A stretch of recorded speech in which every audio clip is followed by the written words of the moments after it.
welcome to today's video. In this video I'm going to talk about all the products that are expensive in my collection. Now all of them are not from high-end brands, some of them are, but I'm just going to give you a raw breakdown of all of these products. So let's just get started. The very first product is this Rimmel matte primer. This is the most expensive primer in my collection.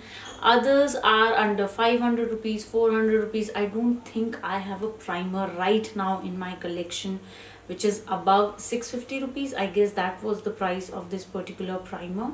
It was for 650 rupees if I'm not wrong.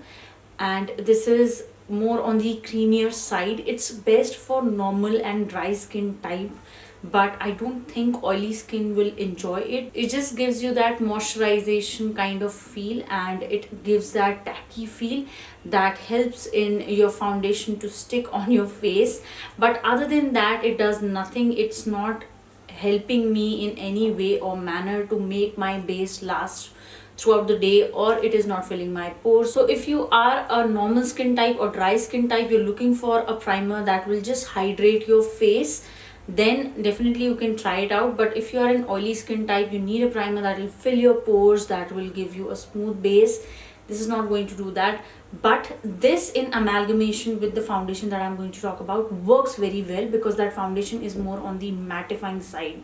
So if I feel that my skin is between dry to combination, like it's in between, some days it's combination, some days it's dry, I will use this primer because this does not make my base look too dry or cracky or cakey. That is the reason I like this primer. Other than that, it's not a hit primer for my oily skin type, which I have for the most part of the year. Let's talk about the foundation. The foundation in here that I'm going to talk about is this Too Faced Born This Way matte foundation. This is their 24-hour undetectable super long wear foundation in the shade Natural Beige. Now this particular foundation is my first ever high-end foundation, and I think this will be very close to my heart. Even if it'll expire, I will keep it somewhere. I'll do something with it, but I'll not throw it. So this foundation comes with a pump. The shade range is Fantastico. This particular foundation is best for people who have combination to oily skin. Dry skin type can feel that it is a little bit on the drier side. You need a good thick moisturizer and a thick primer. Maybe you can start with a strobe cream. This foundation in amalgamation with this primer does not feel way too drying on the skin. When my skin was dry, I used this primer with this foundation, and both of them work really well with each other. So I like the coordination that these two products have with each other. Sometimes you are blaming a product because you are not using the right skin prep. I really like this foundation when I am on the combination skin side. For dry skin type, I feel that this takes a lot of effort. Like I have to prep my skin, I have to apply a facial oil, and then it looks so beautiful and glowy and such nice finish, and it lasts throughout the day. Like my skin was looking flawless. But if you have texture on your skin, if you have bumpiness going on, if you have pores on your skin, after 4 or 5 hours you can see that it is exaggerating that texture. So please be aware about that as well, because every foundation comes with different features. This one is more on the mattifying side. So if your primary reason to buy a foundation is that you want a matte base, then this is great for you. If you like glowy foundation, then you have to prep your skin accordingly. But more or less, this is best for combination to oily skin people. Of course, normal skin type people can enjoy any finish. I will have to say that this foundation is not that expensive. When I was looking in the high-end version of a Nykaa, that is Nykaa Luxe, if you click the filter of low to high, then this will be there. So this and another one is their Benefit foundation, but Benefit foundation doesn't come with a lot of shades. This comes with like 35 shades. The consistency of this one is quite runny, so you have to be careful. I like to use it with a beauty blender. That is just my preferred way. And this one is not a full coverage foundation. It's more like a medium coverage, which is a little bit buildable but not too much. Lasts throughout the day, looks beautiful on the skin, and I really like this foundation. I did have a MAC concealer back in the day which expired, which I emptied, and I liked it, but I think I have found better versions of my concealers. So this is the most expensive concealer in my collection. This is from Milani Cosmetics. This is what it looks like. It's from their recent launches, and the shade here that I have with me is warm beige. Now for some reason it oxidizes on me and it looks gray. It's not that the shade is light, the shade is perfect for me, but it oxidizes and then it looks gray. This one is for 1250 rupees. First of all, Milani Cosmetics in India is not affordable for me, at least in my opinion. They are not affordable.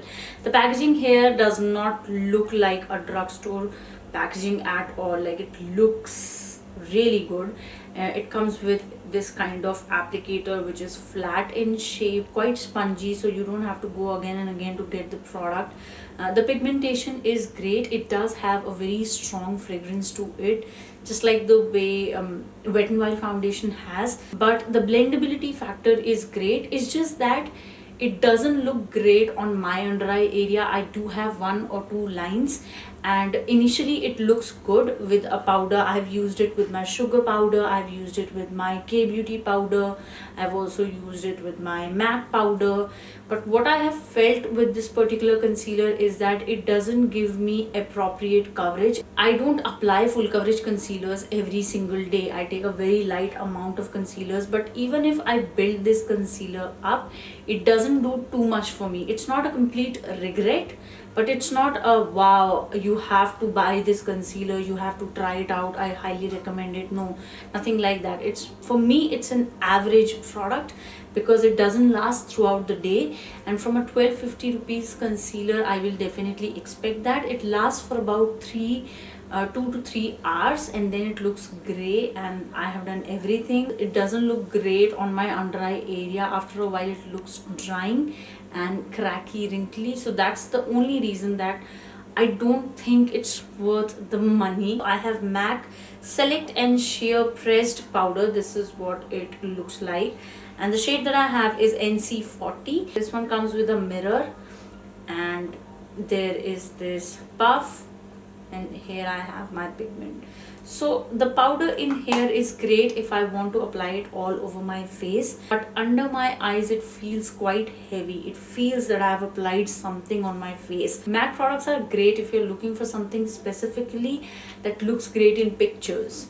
But I have felt one thing with this powder is that it gives great coverage and it lasts for a really long time, like for 5 to 7 hours. Let's talk about some blushes. These are the ones that I'm going to talk about. These are from Milani, and it's their baked blush collection powder brush. I have two shades. One is Carolina and the other one is Dolce Pink or Dolce Pink. I prefer Carolina over Dolce Pink simply because this looks matte, and the sparkles in this, the glitters in this spreads, but after 4 to 5 hours. In this one, the glitter spreads after 2 to 3 hours. So that's the only reason why I do not prefer Dolce Pink. And I think you need really good skin in order to pull off these blushes. That is just my opinion. So if I had to choose, although these are not my favorite blushes, if I had to choose, I will choose Coralina over Dolce Pink. The pigmentation is great. They come in so many different shades and colors. The finish of these two are quite different. This one is more matte. Coralina is more matte than the Dolce Pink.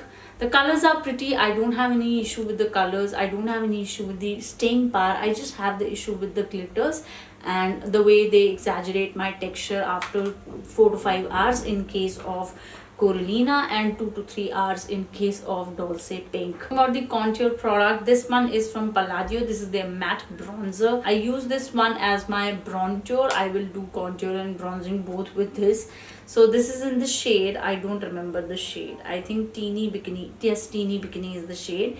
So this one is for 750 rupees. The pigmentation of this one is great. It doesn't come with a lot of shades. That's the only con of this particular product.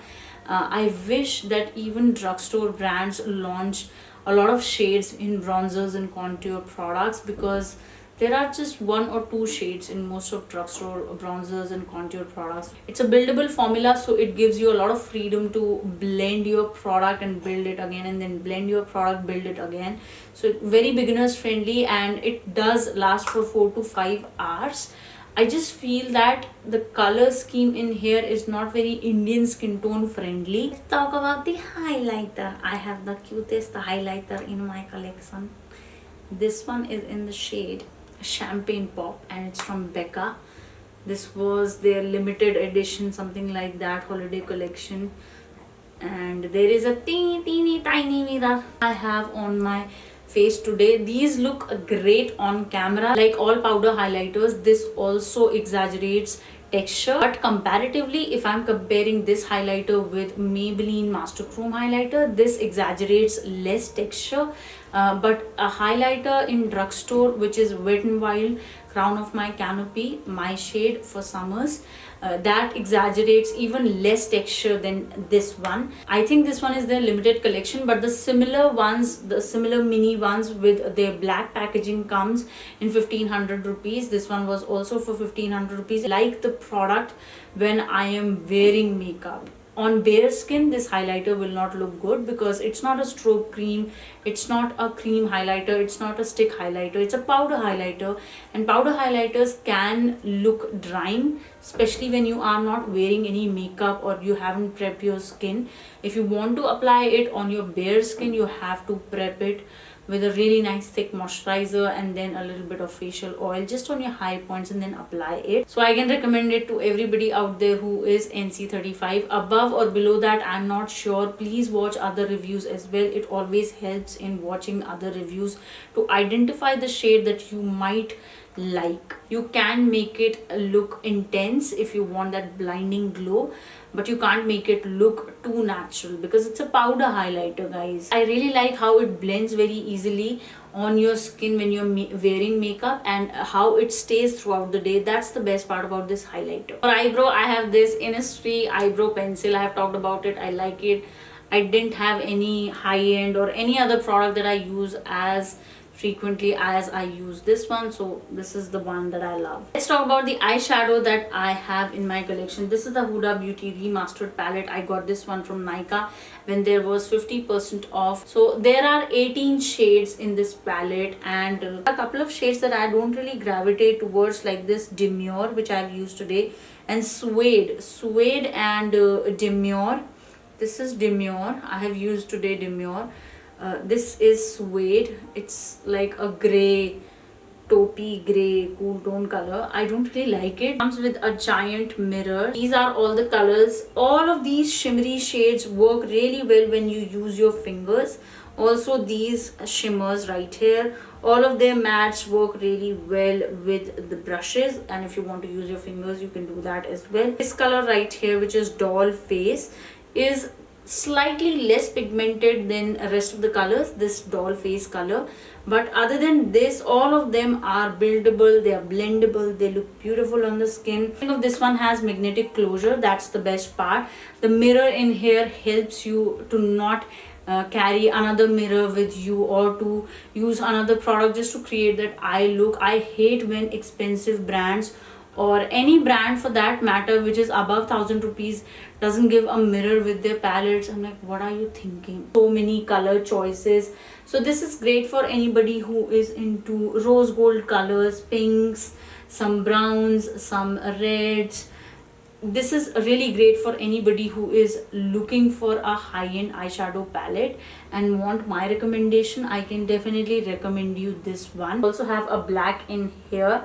The black here can also be used as an eyeliner or kajal, or if you're using a kajal that smudges very easily, you can use this dark black color to set it in place.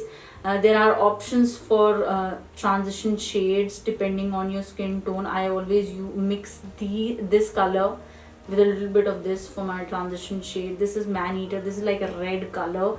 It is worth the money. There is fallout in this palette. If you're wondering about that, there is fallout in this palette. I really like it. I think it's a very good investment that I have done. It's just that whenever you buy it on sale, make sure you check the expiry date, because I didn't check that, and when I bought it, I got it. It's going to expire this year, so please be careful about that. Other than that, I think it's a very appropriate palette for anybody who is bride to be, if you are into these kind of colors, because Huda Beauty has so many different launches with colorful palettes, nude palettes, something like this. Next one is an eyeliner. This is from K Beauty and it's in the shade Black Canvas. You get 3 ml of product. This is what it looks like. Now the formula of this one is Nykaa's Wink It eyeliner, similar to that. This is what the packaging looks like. It's a brush tip applicator. The application with this particular liner is very easy, but I am not a big fan of the formula because it feels kind of stretchy on my eyelid. The finish of this eyeliner is glossy. It's like my eyelid is getting stretched by someone. Other than that, it's a very long lasting formula. It doesn't bleed, it doesn't smudge, nothing like that. But I don't like that stretchy feeling. I don't mind a glossy eyeliner because it doesn't transfer. So if it is glossy in finish and it's not transferring, not an issue with me. The Seri Cosmetics Kajal, this is what I have on my waterline today, and it does have that soft matte finish to it. It's very pigmented. See, it has that matte finish to it and it is very pigmented, very smooth. It glides on very easily and it lasts for 5 to 6 hours. I wasn't expecting that from this kajal, but it is quite long lasting. And this is what I have on my waterline today. I really like this kajal. It is quite black in color. You don't have to tug and pull your lash line in order to get that pigmentation that happens with a lot of kajals. And it can transfer if you have really oily eyelid. If you do not tug or pull your eye area, it will not smudge, but otherwise it will. Now this is the one that I used. It's from Maybelline. This is the Falsies Lash Lift Waterproof Mascara. And this one is smudge proof, waterproof, and it lasts throughout the day. This one primarily gives me a lot of volume and a little bit of length, so I really like it. So this is the Smashbox lipstick, liquid lipstick in the shade Gulabi. This is the mini version of that lipstick, but the full size retails for 2100. The packaging of this one is kind of a glass packaging. Applicator is a teardrop applicator. You don't have to dip your applicator again and again to get the pigmentation. But the best part is yet to come. The formula of this lipstick is so comfortable. I think these are one of the best liquid lipsticks out there that will give you matte finish but feel so comfortable throughout the day. I have seen so many liquid lipsticks feeling comfortable after 2-3 hours of application. 4 hours they feel really drying from the centers. So that's not the case with this lipstick. It's one of the best liquid lipsticks that I have tried, and I'm not exaggerating even a word. But I have seen so many reviews on Nykaa where people have said that they dry, and even one of my subscribers said on my Hindi channel that these dry very quickly. Fortunately they haven't dried yet. I will update you guys if I have any issues with this lipstick. But the pigmentation is great. They feel really comfortable. They last throughout the day. For about 6 hours they do last, and they can survive a light snack or one meal. This one can handle 1 meal or 2 light snacks. They do not transfer, like a very mild transfer might be there, very mild. Overall I really like this product. I'm just crossing my fingers that they do not dry. I have another shade in this duo, which was Boss, but I applied this pink shade because I think it was going well with my makeup today. So that was the video, guys. I hope you guys found this video helpful. If you did, do not forget to hit that subscribe button and the bell button next to it. I'm going to see you guys very soon. Bye.